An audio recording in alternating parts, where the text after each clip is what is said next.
അമ്പലപ്പുഴയിലെത്തി കണ്ണനെ കാണാൻ. എന്താ കഥ? ഒരനുഭവം കേട്ടാലോ? വേഗം പറയാട്ടോ. ഹരേ കൃഷ്ണ, സർവം ശ്രീകൃഷ്ണാർപ്പണമസ്തു. ശ്രീകാന്ത് സാർ നമസ്കാരം. ഞാൻ ത്രിമധുരം കുടുംബത്തിലെ അംഗമാണ് കേട്ടോ. ഞാൻ നേരത്തെ രണ്ട് അനുഭവങ്ങൾ അയച്ചിരുന്നു. സാർ അത് നന്നായിട്ട് പറയണ്ടായി.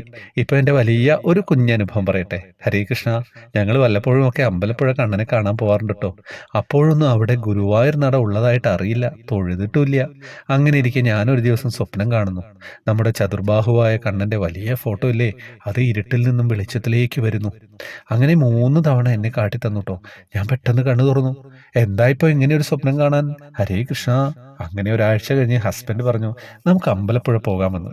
പോയി അകത്ത് തൊഴുത് വെളിയിൽ വന്നപ്പോൾ നാത്തൂന്റെ മകൻ പറഞ്ഞു, ദേ അവിടെ ഗുരുവായൂർ നട എന്ന് കാണുന്നു, നമുക്ക് അങ്ങോട്ട് പോകാമെന്ന്.